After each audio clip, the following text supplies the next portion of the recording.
Well, starting things off with 2011 coming to an end and 2012 rapidly approaching, the race for president is only heating up. Republican candidates are battling it out for the nomination to go head-to-head against President Barack Obama.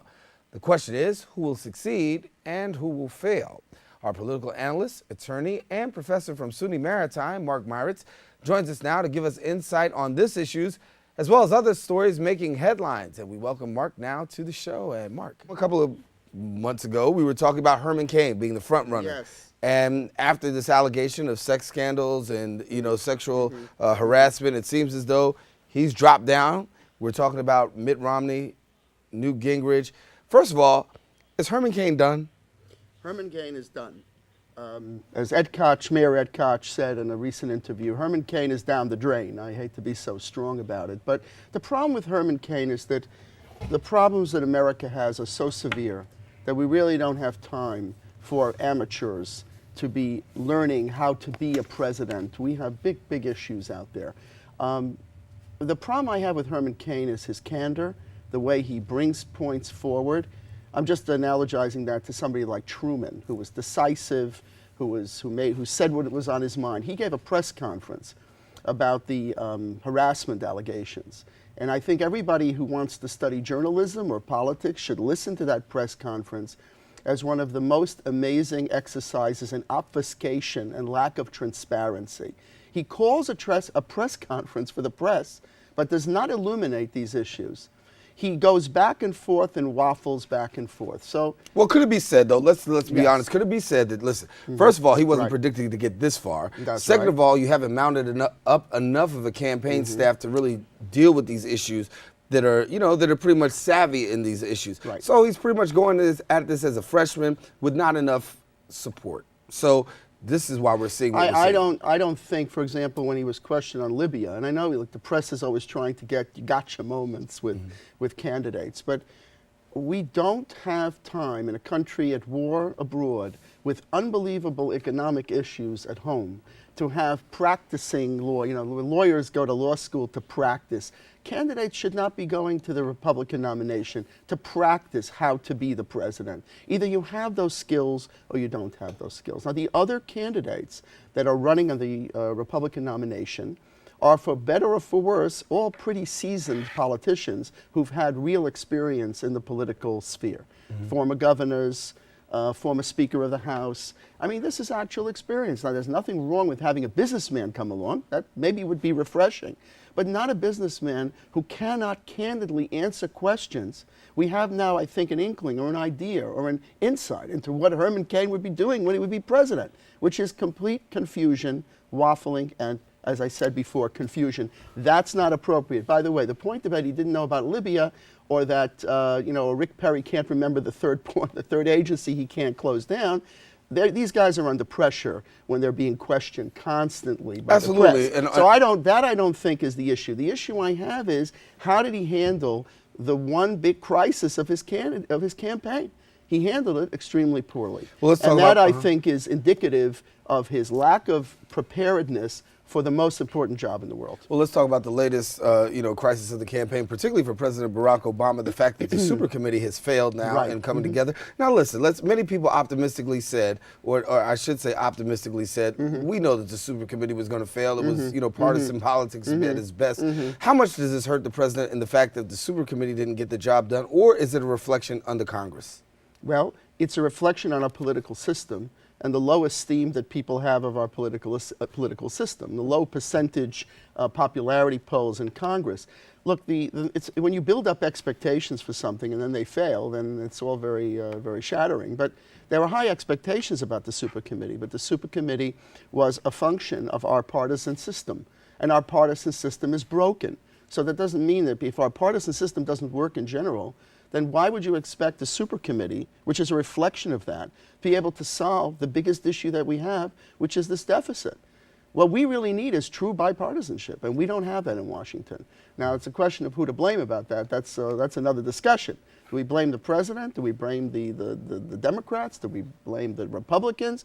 They're all to blame, because they should be solving these problems, but they're not. So the super committee is, to me, more a symptom of the disease. It's not, again, just another example of how the two parties and our system does not work effectively to solve the glaring economic problems that we have, which are huge.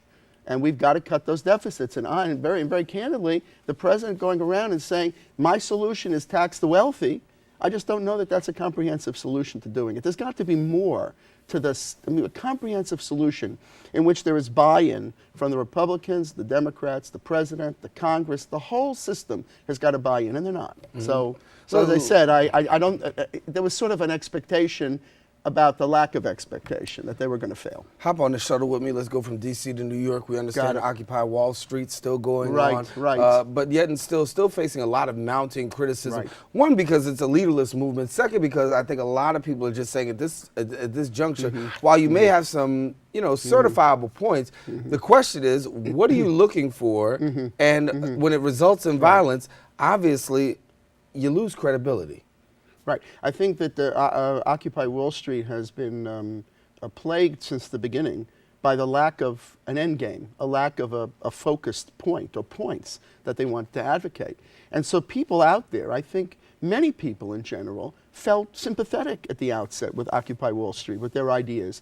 And they wanted to help them out, but you can't help someone out who doesn't help you understand what in the world it is that they're doing. And then, sort of on the way, they got co-opted by the labor movement. The labor movement walked in and they co-opted it. So that got even more confusing. Now, what is it that they're all about? So you have a complete a mishmash, a soup of people running around. Now, here's the other thing. When you start seeing people in the neighborhood who are losing their jobs in restaurants because people can't get to the restaurants to go there to patronize. There was one place I think lost 21 employees. And I actually asked one of the organizers, I said, what do you think about that? Well, the restaurants should do better. They should have a better game plan. Well, that's not right, because people are sympathetic with workers in stores that are losing business and losing their jobs. But Occupy Wall Street, when you say they're leaderless, to me they're elitist in a way. They want to be the 99%, but to me their thinking is very elitist. They think they're right. My way is my way or the highway, and that's also not the way to operate. The better way would have been to try to figure out a couple of policy points that they wanted to promote and try to work somewhat in the system, not to go to the park, create a disaster there, block up the entire area, cause millions of dollars of expenditures, and then, in a way, and I'm not defending overreaction by the police or anybody, but the fact is the city is in a bind when you have this situation. So what are the leaders of the city supposed to do? Let this continue unendingly? And we see the end, maybe the end game in other cities like Seattle and Oakland, where it actually degenerates into complete, total violence. Then what is the point that the people are supposed to draw from that? People who are sympathetic, sympathetic. And admittedly, the question has been, okay, if this is the 99%, most of the 99% are hardworking people who are trying to work from day to day, making it from day to day, going to their jobs, trying to take care of their families. Where do you fit in, considering the fact that, you're out here every day, you haven't come up with an agenda yet? Do you think that right now that we'll see probably within the next 6 to 8 weeks a total dissolution of the Occupy Wall Street? I don't think they'll dissolve. They're going to morph into something else. They have found some places to go, like at universities where they have office space, and they're trying to reform their movement. And with the labor movement's assistance, I think they will be able to remain alive. The other point is that it's getting much colder outside. So this idea of sleeping on the streets and camping out. Oh, the snow is coming. That's right. Even if they could do it, how would they feasibly do this? So if it's not Zuccotti Park, where will they go in the snow? So this is the point. So I think they made their initial point. Now they've got to morph into something that people can understand what it is that they want. And by the way, the thing that you said before about working people getting to work, I heard of examples of people that I know of that couldn't get to work, that were docked for lateness because they couldn't get through Occupy Wall Street. Now, the Occupy Wall Street people, when you ask them, they respond in an elitist fashion, in the 1% approach is, hey, I'm right, you're wrong. I'm doing a good thing. You're just a working stiff. Well, this is not fair. And that is I think, detrimental to the purpose, whatever the purpose is, which I think is not very clear. But if it's the purpose to help society, then they've got to figure out a way to work within the society, within the system to some extent, so that they can get some reaction, some benefit. Let's talk about Penn State University for a Yep, second, because yep. there is a lot of controversy Yep. still surrounding there. Penn State obviously going ahead and hiring former FBI Director Louis Freeh. That's right. He will now be heading up Right. the investigation. But on the other side, attorneys for Jerry Sandusky say now that, listen, we're pretty concerned because there is a possibility more charges can be filed before December, which could mean that he could be set without bail and end up in jail by the holidays. First of all, your reaction to Penn State and the fact that they're bringing Louis Freeh in, good move, bad move. And second of all, your response to the attorney who says, listen, you know, my client might end up in jail before the holidays. Well, okay, fair enough. Let's just see. The problem is Joe Paterno and the legacy of cover-up at Penn State. There was a big article in the New York Times about this. This is about athletes, but I'm saying the athletic department was given a hands-off by the university because they were raising a lot of money. It was a money center. In fact, the athletic department at Penn State is the revenue center for Penn State in making the money for the university. As a result, athlete misconduct and athlete attacks were completely covered up by Joe Paterno. So to me, he went down about 20 notches when I read that. Now and he was told by the disciplinary officer, you've got to take care of these things. And he said, well, this is the athletic department, so you just take your hands off my situation and don't discipline those athletes. So in that atmosphere, Jerry Sandusky stands out to me as the classic example of cover-up. And that's why I think, actually, in thinking about it, that Louis Freeh, I think, is probably a very good person to bring in. Look, the trustees of the university are under a lot of pressure right now because of their firing of Joe Paterno. They had riots in the street. That's another discussion we should talk We'll about. talk about that Why right. students should be rioting in the street because a coach gets fired is beneath contempt, in my view. It's outrageous. They shouldn't be in college if that's why that's how they behave. But the problem is Sandusky gave an interview on CBS, I believe, which he did by telephone, so he wouldn't be in person. And he made a statement that he said, I did not touch this kid with the intent of sexual contact. Who talks like that? The only person who talks like that is a lawyer.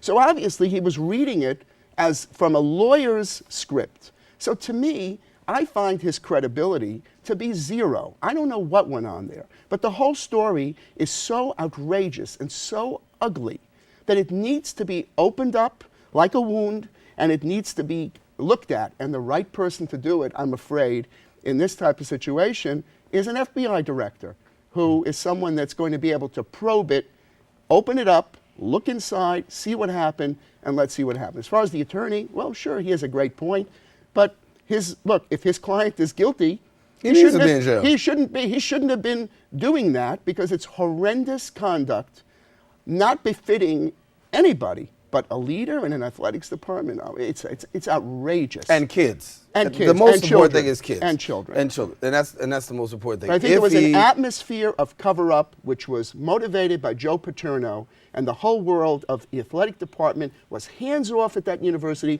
because they were bringing in the dollars. Well, and that's going to come, and that is something that needs to be brought out, exposed once and for all, so that we can see what this is about and not repeat it elsewhere. That's what I think is important. Mark Meirowitz, of course, we thank you for joining us, and have a happy Thanksgiving.